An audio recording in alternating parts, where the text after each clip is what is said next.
Hello and welcome to Bored and Confused, where I review shows based on two criteria. One, was I bored? Two, was I confused? Today's show is Wicked for Good. Last year, saw the movie, did a review of it. I'm going to repeat some of the things I said last year, but now that I've seen the full picture, I can speak more globally about how I feel about this whole 5-hour endeavor. You know, having read the novel by Gregory Maguire and having seen the Broadway show and now having seen the movie, it's very interesting to me because one of the main differences between the Broadway musical and the novel, and they're very different in tone, is Gregory Maguire is really basing his novel on the Frank L. Baum books. And then the Broadway musical is really basing it on the movie, which is ironic since they don't have the rights to the movie. The only thing people have rights to is the Frank L. Baum book. So it's so interesting how the musical is trying to reference the movie with the bubble for Grande and the shoes turning red, but no, they're not really red because copyright, and the origin stories of the Tin Man and the Cowardly Lion and the Scarecrow. You know, we don't get those origin stories, and correct me if I'm wrong because I haven't read the book in a long time, but we don't really get those origin stories in the novel because he's basing it on the books by Frank L. Baum, and Frank L. Baum already gave the Tin Man an origin story. So they're a little bit at odds in that way. And because the Broadway musical is basing it off the movie, and the movie is just one movie, whereas Frank L. Baum wrote a whole series of books. So there's a lot more conjecture that can go into the Broadway musical. And I will say, I think they're both outstanding on their own. I saw the Broadway musical first and I was like, oh, it's all right. Once I read the novel it was based on, I appreciated the music a lot more because they really made a lot of changes because the novel is so dark and the musical does what it needs to do. It's much happier, it's much lighter, it has a more optimistic ending. And I think that's all appropriate and that's what it needs to do. And of course, now that's what the movie is doing as well. Oh, and let me talk about spoiler alerts, sorry. You guys have probably already seen it. It's been out for about a week now. I'm late to the party, so I will give spoiler alerts, but if you don't want spoiler alerts, you may want to go see the movie and then come back because I don't know what a spoiler is anymore. This is based on a movie and a novel that we've all read and grown up with. So, let's start out with the Grande the good things. So this movie, just like the first one, is spectacular to look at. The set design, the costumes. I mean, the fact that Paul Tazwell, the costume designer, can keep creating ball gowns for Grande that each one is better than the last one, and he's probably made like 12 of them now. The costume design for everyone's amazing. The set design, the color grading, the lighting, everything. It just looks spectacular. So amazed by that. I find the acting across the board to be pretty solid. There's a few quibbles, but we'll get to that in a sec. Cynthia Erivo, I think, is fantastic. I really like Ariana Grande, although I often feel like she's imitating Kristin Chenoweth. Although the second movie kind of goes off into a different direction. It doesn't follow the Broadway show as closely. They've added some songs.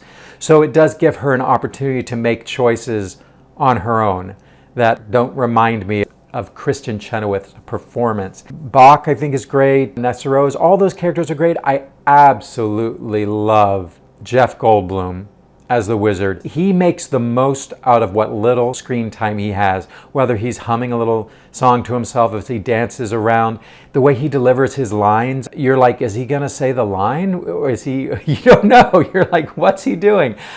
I love actors that keep you on your toes, where you're surprised by them in every moment. It's really great casting.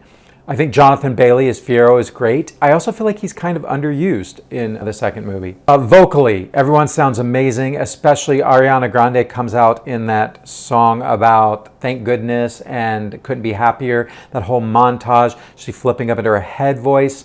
She sounds fantastic right off the bat. And then later in the movie, when we get to No Good Deed, Cynthia Erivo tears the roof off. My favorite part of this movie was No Good Deed, for the way it was acted, the way it was sung, the way it was directed with the monkeys and the fire and the dark castle. Fantastic. That's the highlight of this movie for me. A few things that I enjoyed more with the movie. I enjoyed the arc of Elphaba basically apologizing to the monkeys. I saw how they were working for the wizard, even though I never really understood why they were working for the wizard. Like, the minute he let them go, I would have just been like, see ya. But whatever. But I understood why they came to then work for Elphaba. That arc was handled a lot better in the movie. It was much clearer. One thing I thought they did better in the movie also was the reveal, spoiler alert, the reveal of Dr. Dillamond in the cage. In the Broadway show, Elphaba convinces the wizard to release all the flying monkeys. And they all fly away. And then there, in the back of the stage, way upstage, under a burlap sack, is Dr. Dillamond, just crawling around. It's so weird. Because you're like, what was he doing in the monkey cage? I always hated that part. So they made this much better in the movie. It's not just Dr. Dillamond anymore. It's a bunch of animals. Now, if you really think about it, why is the wizard keeping a bunch of smelly animals in cages and feeding them? If he doesn't want them there, why doesn't he just kill them? He's from 1930s US, Iowa. I'm sure he has no problem killing animals. But whatever. So he's got all these, they represent people. So I don't know. I mean, authoritarians killed lots of people too. I guess that's his little closet concentration camp. But I thought they handled it a lot better because then it made sense that he released the monkeys and then he was like, I got to go put on a better outfit, which he didn't need to put on a better outfit. He already looked fabulous. And then he came back having not put on a better outfit and discovers that she's discovered his little lair, which the monkeys revealed to her, which I thought all made sense. I thought that all worked. And I thought the whole monkey thing works better in the movie. So I did like that better. And also I loved the animals trashing the wedding.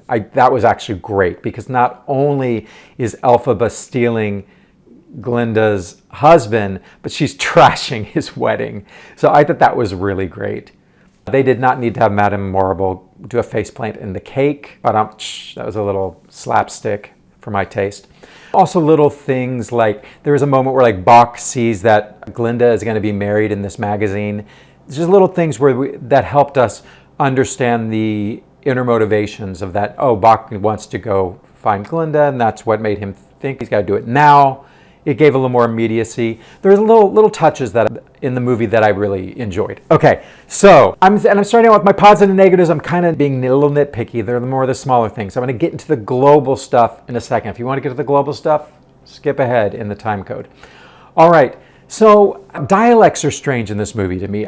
It seems like most everyone, even including Cynthia Erivo, who naturally has a British accent, everyone is speaking with an American accent with the exception of Jonathan Bailey. And I guess it's because he's a prince, but it's weird to me. Oh, Dr. Dillamond, I think, also spoke, but he's not in this movie.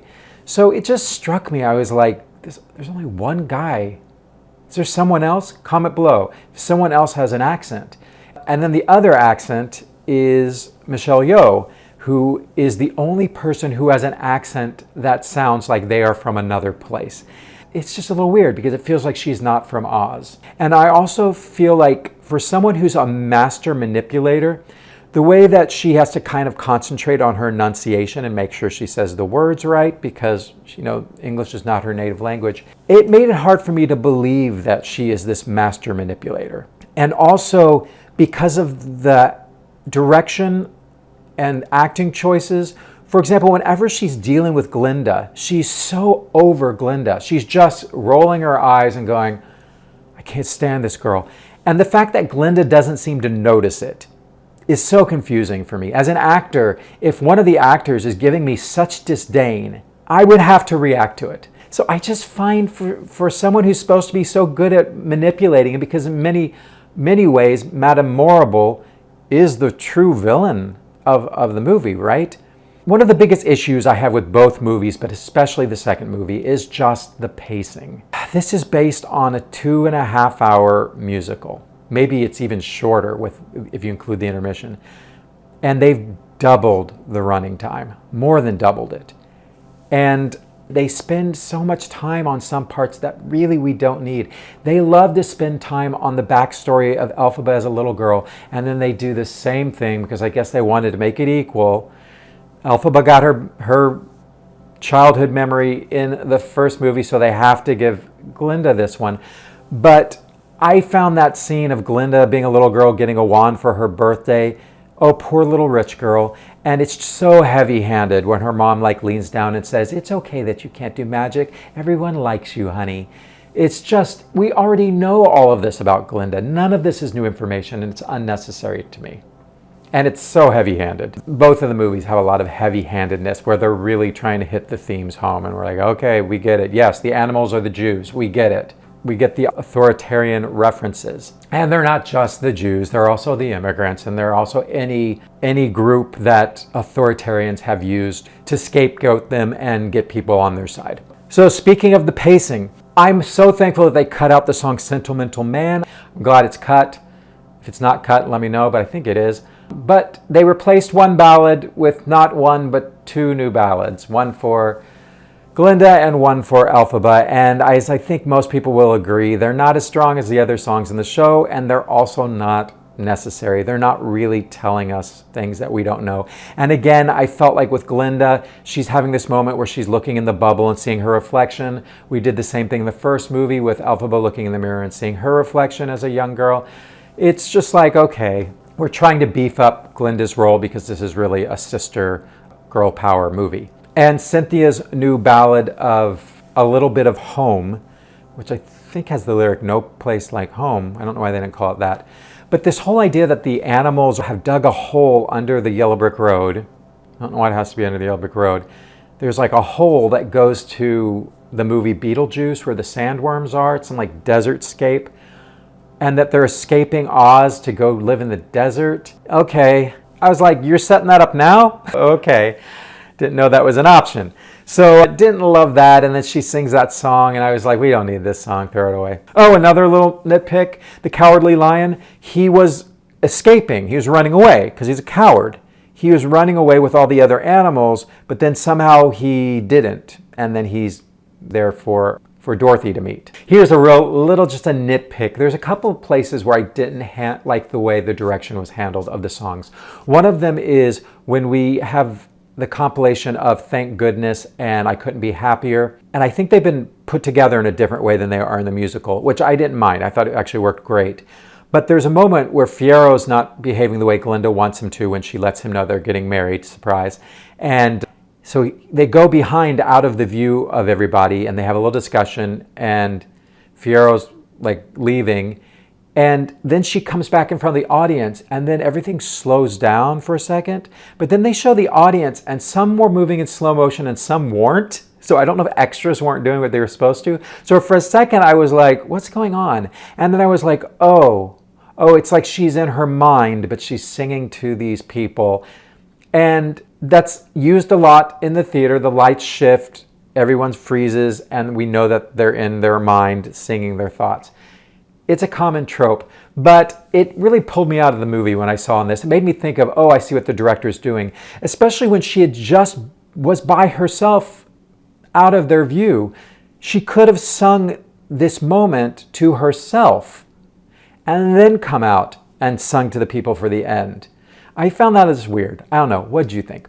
Also, the other spot I did not like the direction was the song As Long As You're Mine, the big love song. Now, this is a song between Fiero and Elphaba. Spoiler alert, they get busy. On the Broadway show, they sing this song kind of in the afterglow after making love. I think, maybe I'm wrong there, let me know. But the main thing is they are embracing, they are together. It's very romantic, they're kissing, it's very spicy. And they sing lyrics like hold me too close, kiss me too deep, things like that. And so in the movie though, they've just arrived at her little treehouse hideout and she's like changing into like some kind of black frilly booty shorts. And they're singing this love song about kissing and holding and hugging, but they're not anywhere near each other. So it's like, this is what we're gonna do. It looked awkward. I felt uncomfortable. It was weird to me. I was like, why can't we just do like every other movie, every other TV show where they start kissing and then we cut to after the act is done and then they have their moment? Like that's what everyone does, right? No, we gotta be different. Also, especially, they didn't show They didn't show them both riding on the broom together, because that would have looked awkward. But boy, they made this look awkward. Now I want to get into something that I don't think any other critic will touch with a 10-foot pole. And that is the changes to Nessarose's character arc in the movie. Not in a huge way. We still go from A to B, but it's the middle section that's changed a little bit. So in the Broadway show, Nessarose doesn't have the use of her legs. She was crippled as a child because her mother was chewing on these milk flower plants because the father was afraid that the child would be green, and it caused her to be born too early, and it messed up her legs, and so she's been in a wheelchair her whole life. And in the musical, she's in love with the munchkin Bach. And Bach shows her some kindness when they're in school at Shiz University, and he dances with her at the big Ozdust ballroom dance. And she falls in love with him. In the musical, she feels like the reason Bach can't fully love her is because of her disability. So she's angry with her sister, Elphaba, who has all these amazing powers. And when Elphaba comes back, she's like, how do you think I feel? You're out helping animals, flying and doing all these amazing things, and you've never helped me. And so Elphaba helps her and casts a spell that makes her shoes glow red because they're affecting her legs, and she's able to stand up and walk. And she's so excited, she calls Bach in, and she's like, look, I can walk now. And she doesn't get the reaction she wants. Bach's like, oh, great, good for you. You don't need me anymore. I'm going to go. And then she gets upset because she realizes that wasn't the reason Bach didn't love her. So then she tries to cast a spell to make him love her.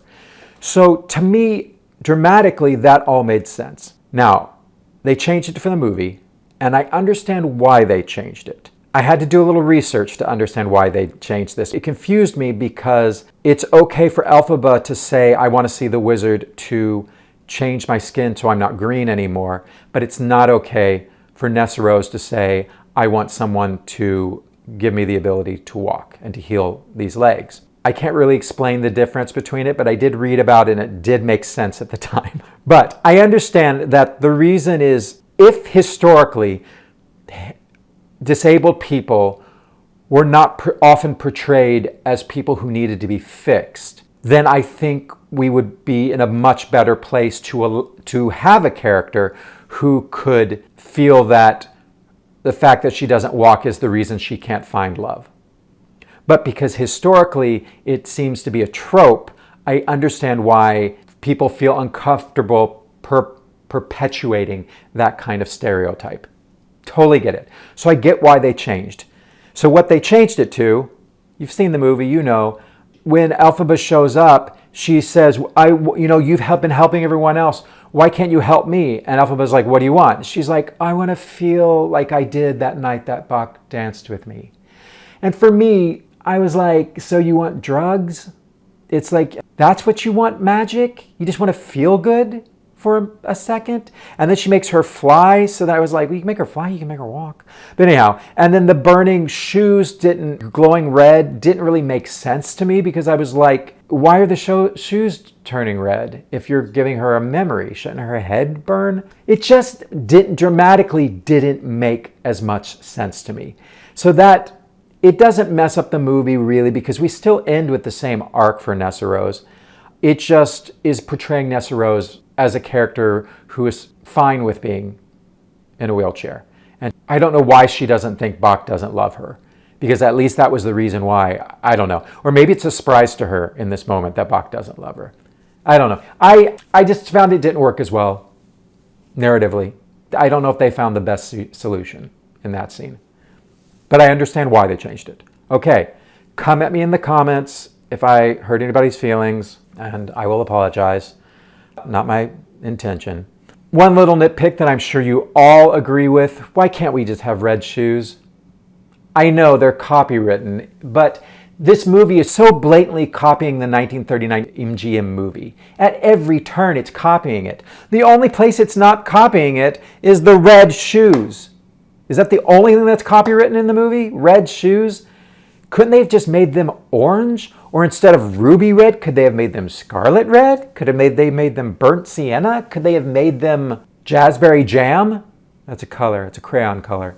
You know, like could they even orange flame? I would have gone with that. On Broadway, they get away with it because they shine a red light on the shoes.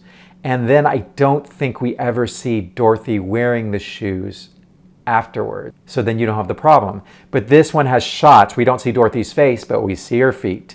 And they are not red shoes. I wish they were red. I feel like, again, with the pacing of the show, there's a lot of extra added scenes. It was nice to see Bach try to get on the train and be denied and have to go back. But there's a lot of scenes where I went, could have handled that in one line, like they do in the Broadway show. This is the problem when you slow down the narrative too much. We really start to see the holes. And that's kind of my overarching, which I'll get into that.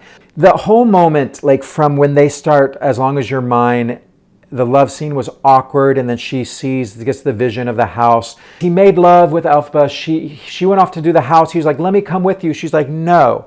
And so he's like, okay, I'll stay here. But then he doesn't stay there. Then he's like wandering through the trees, and he's like, oh no, monkeys. And then they're like, no, we're with you, man. We like you now. So he was like, great, fly me after Elphaba, even though she just told me not to follow her. But good thing he did, because he's gonna save her. The shoe thing, I didn't understand why Elphaba was really so upset about the shoes. She never really seemed to care that much about the shoes before. They get into a fight. The Gale Force, which is the wizard's Gestapo, shows up, and they grab Elphaba. She's not holding onto her broom because she dropped it fighting with Glenda. Like Glenda could even fight Elphaba. And then Fiyero arrives with the flying monkeys, and he holds a gun against Glenda's head, and he's like, I'm going to shoot her if you don't let Elphaba go. They let her go. Elphaba hops on her broom and flies away. And here's the problem I had. Fiyero is such an idiot. He really does not have a brain, because he's got flying monkeys. You got 20 flying monkeys. You do not have to give yourself away. Elphaba gets away. You still got Glenda. Hold your gun against her head and say, hey, monkeys, fly us out of here. Done. So that scene I just didn't believe. I think in the Broadway show there's no flying monkeys. I think he just literally swings in on a rope. And then it makes sense, because then Elphaba has to fly off, and then he has no way to get away. In the movie, did not make sense, because you put in 20 flying monkeys and they could pick up a lot of shit. They could have picked up all the Gale Force and dropped them on rocks. Let's be honest. All right. Oh, and one other thing. When Elphaba's fighting with Glenda, like that's really a fight there. Glenda has no magic and she has no upper body strength, as we saw on the red carpet. So Elphaba drops her broom, and then the guards get her. But we've also seen Elphaba get like angry, and locks and chains break so animals can rush out of cages. We've seen rocks fly. We've seen fires. And sometimes she's using the grimoire. Sometimes she's not. Sometimes she's just angry and stuff flies up in the air, like what happened with Nessarose in the first act. But she didn't know how to control her magic yet. But now she knows how to control it. So I'm always confused, like, how powerful is it? One minute she's Jean Grey, and then the next minute she's like a damsel in distress. What are her powers? They made Wonderful a trio instead of a duet. I'll just say it was okay as a trio. I thought it worked as a trio. I like it better as a duet because, spoiler alert, I liked having a father-daughter moment. And then in the end, it's like it was a moment for them to bond, just the two of them, and dance together. But Glenda's there, because Glenda's always got to be there, because it's not about the wizard and his daughter. It's about friendship. Okay. All right, if you made it through all my nitpicks, congratulations. Or if you've just skipped ahead and arrived here, I'm going to talk about my two main problems with the movie as a whole. Number one, I've already kind of talked about, it's the pacing. The pacing of the movie there's too much added ballads. There's too much stuff added to fill out this Act 2, which was maybe an hour at most, and you've made it 2.5 hours. It feels so padded. And the main problem is there is already a confusion with this narrative. There are holes. There are gaping holes in this narrative, especially when you consider the Frank L. Baum books. You consider the 1930s movie. What they're trying to do is give us origin stories for all these characters, even though we know in the movie that the Tin Man and the Cowardly Lion and the Scarecrow seem to know nothing about the Wicked Witch of the West, but here they have a beef against her. So I get it. we have to throw all of that out. But they're trying to have their cake and eat it too. And for the most part, I think they do succeed. I think they succeed when they keep the momentum moving. If you keep the narrative rolling and you don't give the audience a chance to think about it, then we go along for the ride, which is what happens in Act 2 of the Broadway musical. You go on the ride, it finishes, you're like, that was amazing. And then on your way home, you're like, wait a minute. But in the moment, you're like, this is great. The problem with the movie being 2.5 hours is in the moment, I'm going, that doesn't make sense. This doesn't make sense either. For my money, the first movie and the second movie should both be 90 minutes. 90 minutes. You could have done a 3-hour movie. Or break them up into 2 90-minute shows. Keep the pace moving so we don't think too much about it. Because there are holes in this plot, and I'm not going to name all of them. Name them below in the comments. All right, so the second issue, and I think I talked about this in the first video, but now I have proof, because we have now seen the second movie, and it has been clarified that Glinda's bubble was made by the wizard. And the big issue here is that the wizard is a charlatan, and he needs Elphaba because she has real power and he has none. But I'm going to raise an objection. I object. I think the Wizard of Oz has a lot of power. I think the wizard is really smart, especially for 1930s Ohio or Iowa or wherever he's from. He made a hover vehicle. We can't even do that now. He made a hover vehicle bubble. And even before that, when that message was delivered, he was creating little flying things. He created this high-speed railroad train. He created this machine that laid bricks. He built an entire emerald city. This man is a wizard. He's done more than Elphaba could dream of doing. So I don't understand his big conflict with her. The only conflict I can see is not that he needs her. He doesn't need her to make flying monkeys so he has spies. He can make machines. He can make flying bubbles that people can fly around in and spy. He can make little helicopters. He can make cameras. He's the wonderful Wizard of Oz. The only reason I could see is that if he felt like Elphaba was as powerful as he was because she can do magic, that he would want her on his side just in case she went against him. So that kind of makes sense. But here's where it really diverges from the Frank L. Baum books and this movie. In the books, he is a charlatan. The Emerald City, not a green city. It's a regular city, and he convinces everyone to wear these green tinted glasses, and he tells them when they come to visit, it's the Emerald City. He is really a charlatan. It's all smoke and mirrors. But here in this movie, it's not smoke and mirrors. It's all mechanical things he's built. His talking face. Sure, I mean, it's not a real face, but did we think it was a real face? He is amazing. So that is just the core conflict of the wizard actually being just as powerful. And also this, we don't really see his rise to power. It feels like he's already powerful and then he's starting to create the enemy of the animals, which is a little weird because I think normally authoritarians use scapegoats to rise to power. But it's interesting in this movie, it never feels like he needs to scapegoat the animals. Everyone seems to love him. Everyone in the city seems happy. Everyone at Munchkinland thinks the wizard is great. He doesn't seem to be having any dissent. He seems to be polling really well. So that makes me feel like, why does he need a scapegoat if everybody loves him? What do you think? Another issue with the pacing is I feel like this second movie covers a lot of territory that we already covered in the first movie. I'm talking about this idea of Elphaba and Glinda going to see the wizard, wanting something from him, getting along with the wizard, then realizing that the wizard has done something terrible, and then Elphaba getting angry and vowing to fight him forever. She does it in the first act, and they do it again in the second act. And by adding Glinda into that song that was originally a duet, it's like we're doing the whole thing all over again. The first time she discovered winged monkeys and got angry. This time she releases the winged monkeys and she discovers animals in cages. And she gets angry and she vows to fight him. And the other thing that it's so interesting is like, I feel like we just lose the trajectory of what Elphaba is trying to do. She's fighting the wizard, but how? She tries to put a message in the clouds, but Morrible covers it up. And then she is releasing animals, so that is a good thing she's doing. She's doing the Underground Railroad business. But other than that, she seems to be very unsuccessful at fighting the wizard. So it's almost like the first movie is empowerment, and the second one is her realizing the futility of it all. It's a bummer. And then if we look at the overall moral of the movie, I guess it's supposed to say that both of these components, the revolutionary and the politician, are necessary.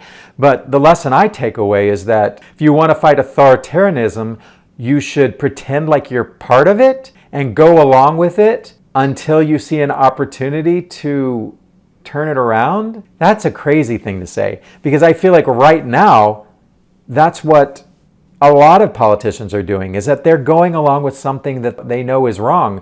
But my question is, are they ever going to stand up for what they know is right? Is it ever going to happen? So it's a weird message. I felt leaving the movie, I was like, oh, okay, so don't tell the truth. Pretend to agree with the oppressor until you see an opportunity to overthrow him. Interesting lesson. All right, so let's wrap this up. Was I bored? Was I confused? I love how I say that's my criteria and then I just go off on other stuff. Okay, so was I bored? Was I confused? Here we are, 40 minutes into this. Yes, I was bored at times because of the pacing. I got bored with those 2 new ballads. They were not necessary. But I do have to say, visually, this movie is so stimulating that even when I'm kind of bored, I'm always engaged with this movie because there's always something interesting to look at. So a little bored, but not like falling asleep bored. Was I confused? Yeah, this is a really confusing story, but I was also confused by the Broadway musical. I think I was more confused by the movie because of the slow pace just allowed for more time to be confusion, and I just felt like they could have better spent their time on trying to fix those holes, but maybe they're not fixable. I think they're not fixable because I felt like focusing on Glinda's childhood, that's not solving any of the holes that we see later. And then I feel like a lot of the stuff with Fiyero and the end felt really, it wrapped up so quick. And I didn't understand why Elphaba had to die. For it really to land, she needs to be a martyr because it's going to have an effect. And I don't know what effect did Elphaba's martyrdom have. It seemed like in the first movie, she said in Defying Gravity, what's the lyric? There's some things I cannot change, but I won't know till I try. It's time I try Defying Gravity. And I think that she was like, I want to see if I can change things. And then the second act, she's like, well, I tried and I couldn't change anything. Womp womp. So now, spoiler alert, I'm going to fake my own death and go live with the sandworms in the desert with my new scarecrow boyfriend. And that's your solution? I need a reason why she needs to die. Because usually when there's a martyr, they die to like solidify their following. That their death, then look at Jesus Christ, people who die who then it kind of cements their legacy. And I didn't understand why she needed to be the Wicked Witch. Like, what did it really serve? Explain it all to me in the comments below.